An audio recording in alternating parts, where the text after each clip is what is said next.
1월 28일 연중 제4주일 마르코가 전한 거룩한 복음입니다. 가파르나움에서 예수님께서는 안식일에 회당에 들어가 가르치셨는데 사람들은 그분의 가르침에 몹시 놀랐다. 그분께서 율법학자들과 달리 권위를 가지고 가르치셨기 때문이다. 마침 그 회당에 더러운 영이 들린 사람이 있었는데 그가 소리를 지르며 말하였다. 나자렛 사람 예수님, 당신께서 저희와 무슨 상관이 있습니까? 저희를 멸망시키러 오셨습니까? 저는 당신이 누구신지 압니다. 당신은 하나님의 거룩하신 분이십니다. 예수님께서 그에게 조용히 하여라. 그 사람에게서 나가라 하고 꾸짖으시니 더러운 영은 그 사람에게 경련을 일으켜 놓고 큰 소리를 지르며 나갔다. 그러자 사람들이 모두 놀라 이게 어찌 된 일이냐? 새롭고 권위 있는 가르침이다. 저희가 더러운 영들에게 명령하니 그것들도 복종하는구나 하며 서로 물어보았다. 그리하여 그분의 소문이 곧바로 갈릴레아 주변 모든 지방에 두루 퍼져 나갔다. 사랑하는 형제 자매 여러분, 오늘은 연중 제4주일입니다. 인생을 진지하게 살려는 사람이면 누구나 느끼는 갈증은 새로워지고 싶다는 바람일 것입니다. 오늘 말씀은 삶의 새로움과 그 능력이 어디서 오는지 일러줍니다. 한마디로 주님의 말씀을 듣고 말씀에 따라 살 때 삶이 새로워진다는 것입니다. 오늘 제1독서에서 백성들은 하느님께서 천둥 번개 속에서 직접 말씀하시니 무서워서 죽겠다면서 저희가 주 저희 하느님의 소리를 듣지 않게 하시고 이 큰 불도 보지 않게 해주십시오 라고 간청합니다. 그러자 하느님께서는 예언자를 세울 터니 너희는 그의 말을 들어야 한다라고 명하십니다. 하답송에서도 오늘 주님의 목소리에 귀를 기울여라. 너희 마음을 무디게 하지 말아라고 권고합니다. 이 독서에서 바오로는 혼인을 예로 들어 주님을 충실하게 섬기려면 무엇이든 매이지 말고 자유로워지라고 권고합니다. 오늘 복음에서는 예수님께서 하느님의 말씀을 권위 있게 가르치셨고 악령을 쫓아내시어 권위를 드러내셨다고 전합니다. 여기서 사용한 권위라는 용어의 원문은 엑소시아로 이는 존재로부터라는 의미를 지닙니다. 즉 권위는 자기 존재의 권한을 알고 그에 따라 행동할 때 드러나는 아우라와 같은 것입니다. 예수님께서는 당신의 존재로부터 존재의 근원인 하느님으로부터 행동하시고 말씀하셨기에 권위를 지니셨다는 것입니다. 1독서에 언급된 하느님 말씀을 전하는 예언자들이 구세사에 여럿 등장했습니다. 그런데 그들은 자신의 말이 아니라 하느님께서 입에 담아주시는 말을 전하는 이들이었습니다. 그러나 예수님께서는 단순히 담아주는 말씀을 전하는 예언자가 아니라 사람이 되신 말씀 자체이셨습니다. 하느님의 말씀이 사람이 되셨기에 예수님께서는 하느님의 참된 모습을 보여주고 가르치셨습니다. 그것이 존재 자체에 뿌리를 둔 예수님의 권위였습니다. 그래서 사람들은 예수님의 말씀에서 하느님의 권능을 느끼고 예수님 안에 하느님께서 친히 현존하고 계심을 직감하였습니다. 더 나아가 예수님께서는 그 권위로 악령을 쫓으심으로써 인간이 자신의 본래 모습을 되찾게 하십니다. 성서에서 악령은 사람을 속여 생각을 흐리게 하는 기운을 가리킵니다. 인간이 악령에 사로잡혀 생각이 흐려지면 자신의 본래 모습을 잃어버립니다. 우리도 자신에 대해서 내가 왜 그랬을까? 혹은 타인에 대해서 어찌 사람이 저럴 수 있나 하고 놀랄 때가 있습니다. 자신이나 남이나 갑자기 다른 사람처럼 돌변한 상황이 악령에 휘둘리고 있는 상태입니다. 악령에 사로잡히는 일은 특별한 사람에게만 일어나는 특별한 일이 아닙니다. 자신의 본래 모습을 잃어버리는 순간에 누구에게나 일어납니다. 예수님께서 악령을 쫓아내신 사건은 정신을 혼탁하게 하는 더러운 기운에서 벗어나서 제정신이 들게 하신 사건입니다.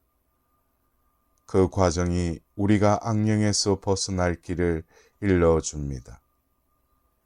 예수님께서 더러운 영에게 그 사람에게서 나가라 하고 호통을 치십니다.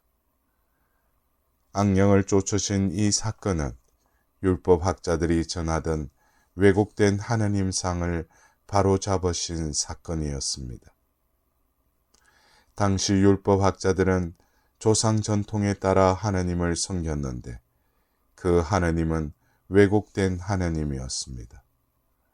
즉 금전출납부의 수익과 지출을 맞추듯이 선악으로 인간을 평가하는 냉혹한 분, 인색한 계산 끝에 죄인에게 해초리를 들고 벌을 주시는 무서운 분, 높은 데서 사람을 내려다보며 조정하고 단죄하는 분 등으로 하느님을 왜곡시켰습니다. 이렇게 왜곡된 하느님상은 하느님뿐만 아니라 우리 자신의 모습마저 왜곡시킵니다.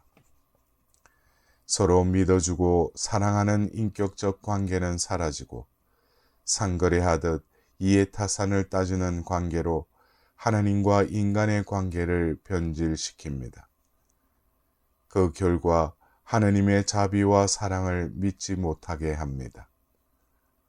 더 나아가 글핏하면 하느님을 들먹이며 조금 더 열심히 산다고 자신들만 구원받았다며 다른 사람들 위에 군림하는 위선자들도 생겨났습니다.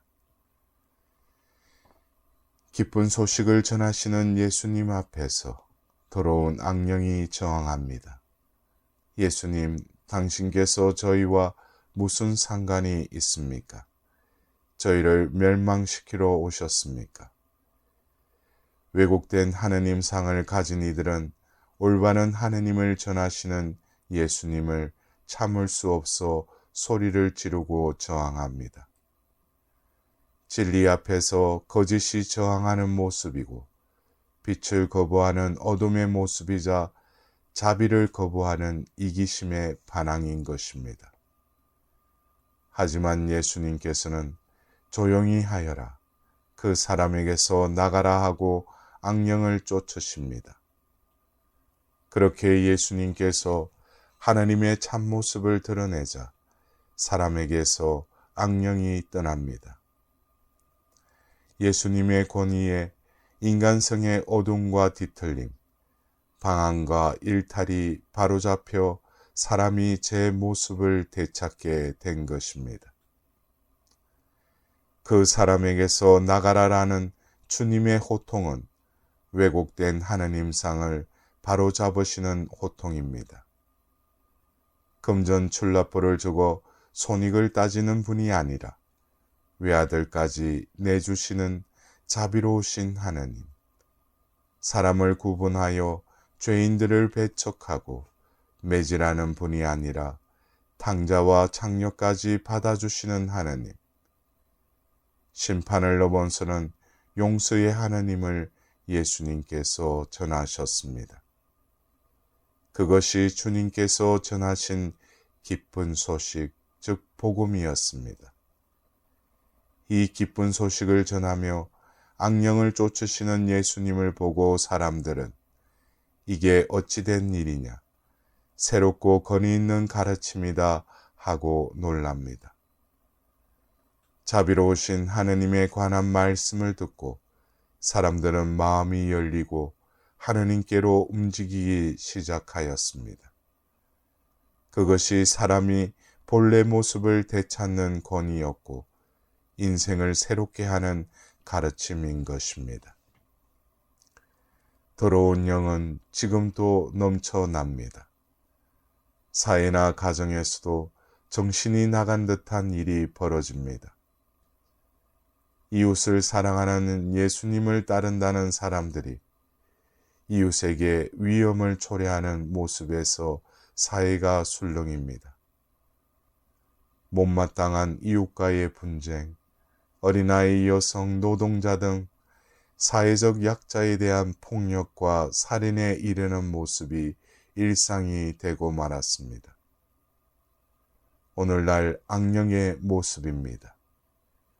이기심, 시기, 미움, 분노, 분열과 같은 악령이 우리의 마음에 침투하지 않았나 살펴봅시다. 더러운 영은 예수님의 권위로만 쫓아낼 수 있습니다. 인간성을 파괴시키는 더러운 영로부터 벗어나기 위해 예수님 말씀에서 권위 있는 새로운 가르침을 배우라고 오늘 복음은 우리를 초대합니다. 하느님의 자비로부터 멀어지게 하는 왜곡된 신앙이 아니라 자비와 은총으로 우리를 껴안아 주시는 하느님, 사랑이신 하느님에 대한 바른 신앙을 찾으라고 우리를 초대합니다. 사랑하는 형제자매 여러분, 예수님께서 존재의 근원인 하느님으로부터 오는 권위를 지니셨듯이 우리도 우리 존재의 근원을 하느님께 두고 있는 권위를 지닌 존재임을 명심해야 할 것입니다. 자신이든 타인이든 본래 하느님을 닮은 존엄한 존재임을 되돌아보며 이를 짓밟는 악령에서 벗어나라고 초대합니다.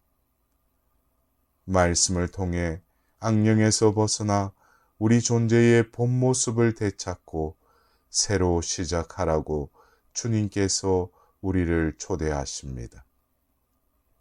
오늘 주님의 목소리에 귀를 기울여라. 너희 마음을 무디게 하지 마라.